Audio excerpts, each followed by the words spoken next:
안녕하지 못한 상황이 좀 그러니까요. 돼가고 예. 있어요. 예. 그러니까 저는 이제 이 영장 기각을 뭐로 봤냐면 지규현 씨가 올 12월 안에 일단 선고하겠다고 그랬잖아요. 네. 지규현의 판결문 초안을 미리 좀 아. 읽어주고 여론의 반응을 떠보는 거 아니겠느냐 음. 좀 이렇게 생각이 돼요. 그러니까 영장 기각 사유 중에서 제일 납득하기 어려운 것이 박성재가 이 계엄의 위법성에 대해서 정확히 인지했는지 다툴 여지가 있다 이런 얘기잖아요. 네. 여기서 박성재를 윤석열로 바꿔도 말이 돼요. 그러니까요. 예. 예, 그래서 지규현이 이제 이번 판결에서 윤석열은 이 계엄이 위법하다고 인지하지 못했을 것이다라고 전제를 하고 무죄 또는 공소기각 판결을 내릴 수도 있다. 네. 그리고 나서 이제 물어보는 거죠. 어떡할래? 어떡할래라고 묻는 거예요. 지금 이걸 왜 이렇게 생각하냐면 올해 2월 21일이에요. 그날의 법관 인사가 굉장히 좀 중요했어요. 네. 2월 21일 날 조희대 대법원장의 법관 인사에 따라서 지규현이 윤석열 재판을 계속 담당하도록 하고 그리고 배석 판사들만 바꿨어요. 배석 판사들은 지금 잘 드러나지 않지만 네.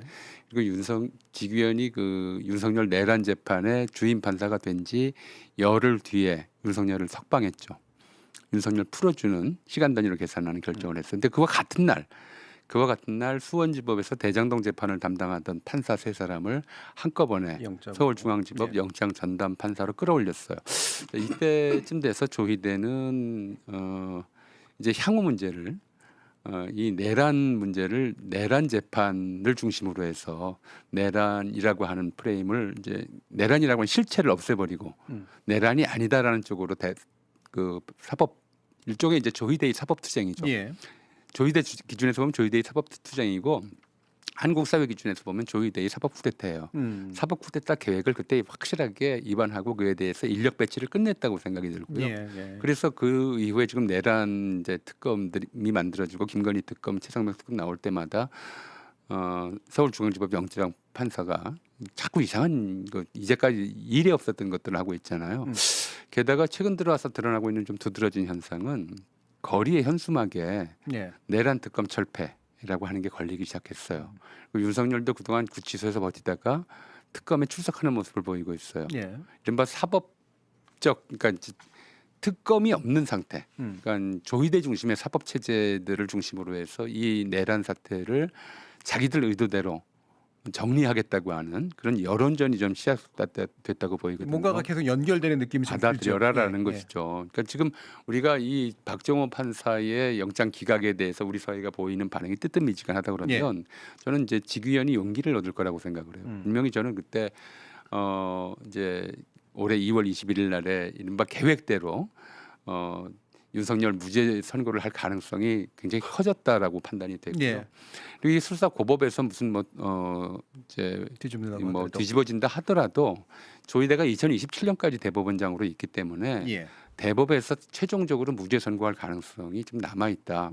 물론 이제 이것에 대해서는 제가 이제 왜 이 정치공학적으로는 납득이 안 되는 설명인데 왜 이런 식의 좀 생각을 하게 되는지는 좀 이따 말씀을 따로 드리겠습니다. 저기 저 뒤에 계엄당일 CCTV를 보면서 말씀드리지만 그거하고 연결해서 상황 자체는 좀 이렇게 보여요. 그러니까 이거는 일종의 여론을 미리 사전에 떠보는 거다. 내가 박성재 영장을 기각하고 이게 내란이 아닐 수도 있다고 일단 판사가 얘기를 한 거예요.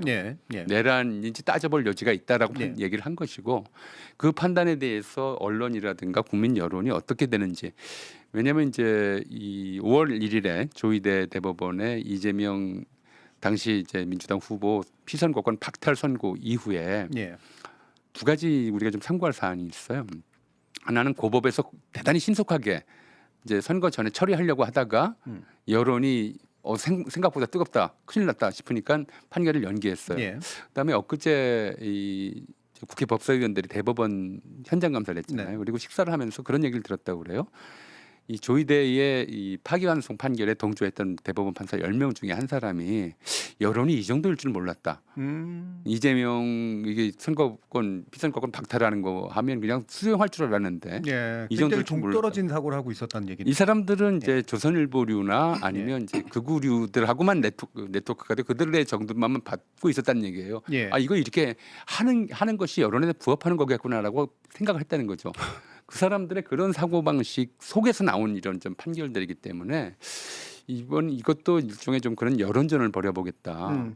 그리고 이제 시간이 지날수록 그 여론전의 승리 가능성이 있다. 예. 이렇게 판단했을 가능성이 있어서 예. 박정호 씨의 이 판결은 일종의 법과 양심에 의한 판결이 아니라 대단히 정치적이고 또 이게 좀 잘 먹히면 이 상태로 그대로 이제 여론이 수용하면 또 이게 박성재 구속영장 기각과 내란 여부를 따져볼 필요가 있다. 내란이 아닐 수도 있다라고 하는 이런 법관의 주장이 통한 것 같으면 올 연말에 무죄 석방을 좀 기획하는 그런 게 아니겠느냐 싶어요. 일종의 이제 윤석열 풀어주기 위한 사전 준비다. 일단 풀어줄 가능성을 타진하는 사전 준비다. 이렇게 저는 뭐 보이더라고요. 저도 이게 그냥 단순히 화나는 문제가 아니라 그 논리 구성한 걸 보고 이건 지금까지 구속영장 기각 사유 다른 사유하고는 되게 다르다라는 느낌 받았고 그래서 이제 이건 전제는 윤석열은 불법이라고 인지 못했다. 박성재도 또한 그렇다로 묶는 과정이다라는 느낌 확실히 좀 그러니까 예를 들어 이렇게 되는 거예요. 이 상황이 불법인지 아닌지에게 윤석열한테 조언할 사람이 박성재. 그러니까요. 예. 박성재가 불법이 아니라고 인지를 했다면 윤석열은 당연히 불법이 아니라고 인지를 하는 거죠. 예, 그렇게 되죠. 이렇게 되는 구조거든, 논리 구조거든요. 그래서 이게 우리가